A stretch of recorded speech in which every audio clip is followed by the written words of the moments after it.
on, you could have had it all with LA. It's my contract. What? We'll win the World Series before you guys do. Finally, the wait is over.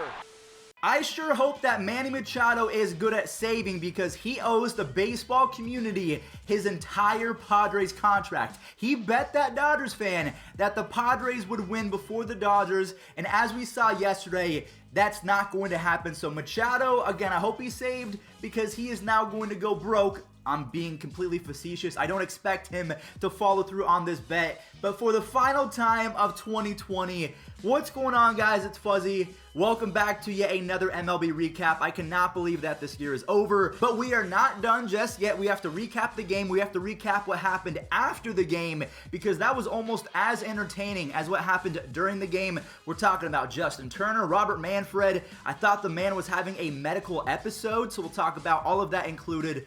And again, for the final time of 2020, without further ado, let's start talking baseball. Also, that doesn't mean that we're stopping MLB content. We're still going to be making baseball videos the entire year, so don't go anywhere. As a matter of fact, hit that subscribe button. Let's go.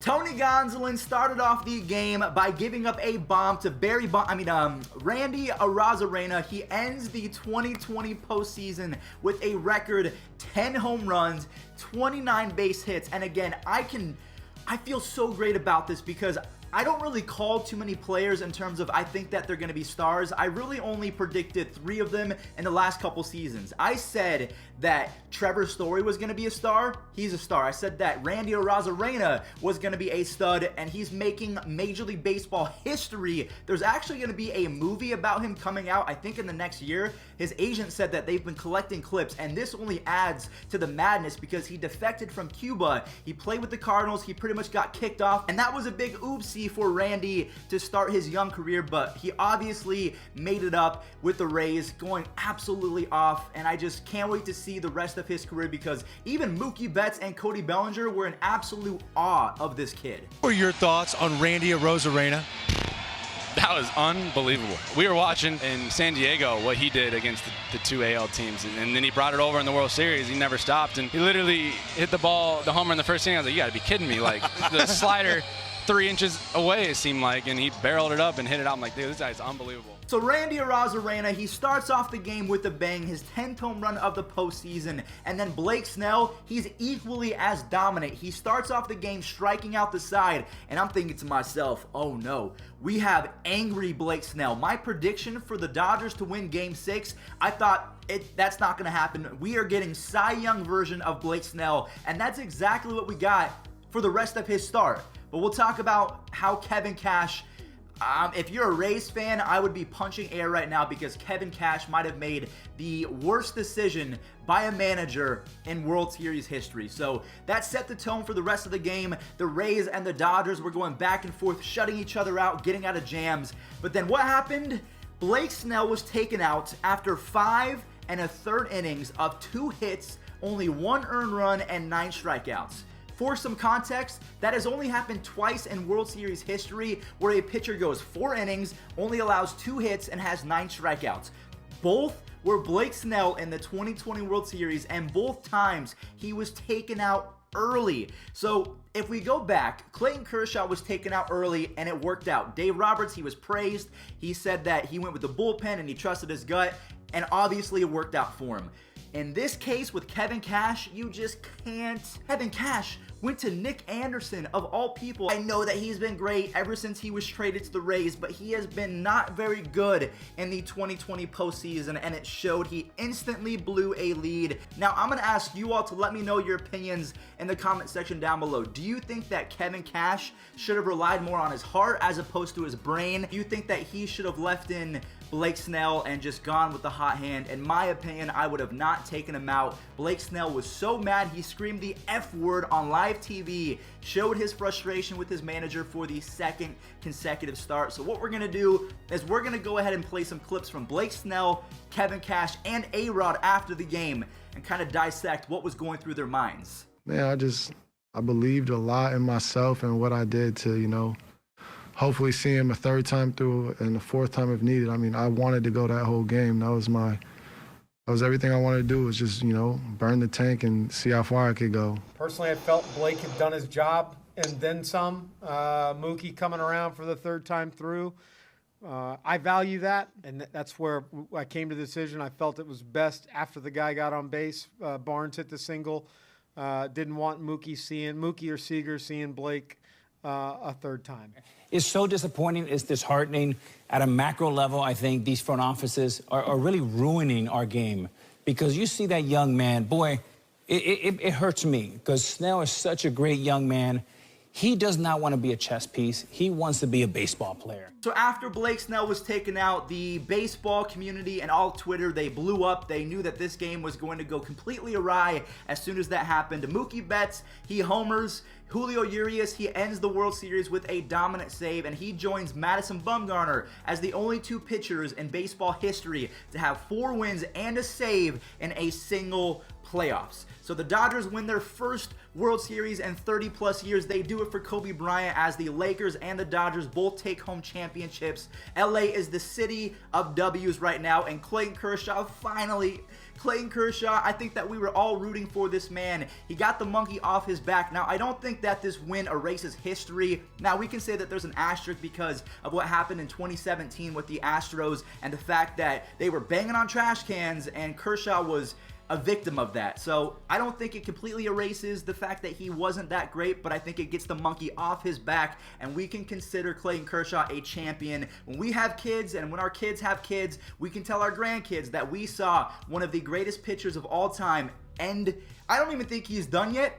I don't think he's close to it, but we can consider him a champion, and that's all that matters. Now, once the game was over, that's when the drama started to factor in, even more so than Blake Snell getting pulled and the Rays pretty much choking a win against the Dodgers. It was learned that the reason why Justin Turner was taken out in the 7th inning was because he had COVID. And the craziest part about this is that the Dodgers, according to reports, knew about this in the 2nd inning. Or actually, the story goes Major League Baseball knew in the 2nd inning, and they relayed that to the Dodgers, and the Dodgers pretty much said, no. We need to win this game. Justin Turner gives us the best opportunity to win this game, so they left him in. And I could not believe what I was hearing. That was before the trophy ceremony, and I want you all to let me know, what do you make of Justin Turner coming out without a mask and taking pictures and not following MLB protocols because they tried to hold him back, but the Dodgers insisted, considering he's been on the team for 7 or 8 years, he's a veteran, they weren't going to let him not be in the picture. My heart goes out to him because I wouldn't want to not be in that picture either, but you're putting the rest of the team at risk, so let's cross our fingers and pray that nothing bad comes of this, that everyone stays legitimately healthy and no one suffers. I mean, this could be bad. Now, Robert Manfred was booed like Justin Bieber at a 2008 Knicks game when everyone hated on Justin Bieber. I mean, I thought Robert Manfred was about to cry. So we'll go ahead and play both clips because the first one was, oh, he's getting booed, that makes sense. And then the second clip, I was a little bit worried. I thought, is he about to have a stroke? 2020 is going to be remembered. The Los Angeles Dodgers met every one of those challenges bravely. Well, it's a bittersweet night for us. We're glad to be done. I do think it's a great accomplishment for our players to get this season completed, but obviously we're concerned when any of our players test positive. We learned during the game that Justin was a positive. He was immediately isolated to prevent spread. So Robert Manfred was booed, and in the second clip, his speech was severely slurred, and I thought, yo, we need to kind of pump the brakes. Robert Manfred is having a medical episode. We need to be worried about this guy. But what was happening is that his earpieces, they were replaying his own voice, and what that causes is a speech impediment. It's slurred speech. It almost sounds like you're drunk. And the reason why I say this, that he's fine, is because it's happened before.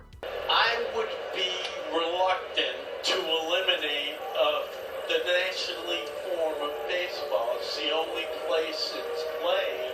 I think more gets made out of the momentum for change than there is in reality. So there we have it. Robert Manfred ends the 2020 season by handing over, in his own words, a piece of metal.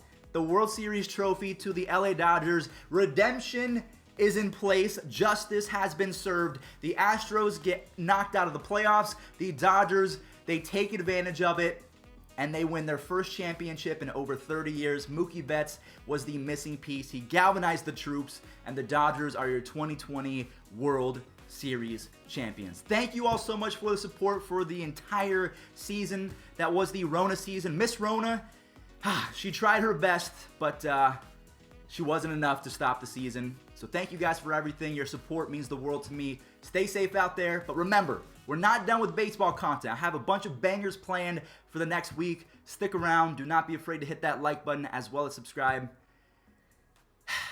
I miss baseball already. Only 130-something days until pitchers and catchers report. Hurry up. You know, this is what we all work for.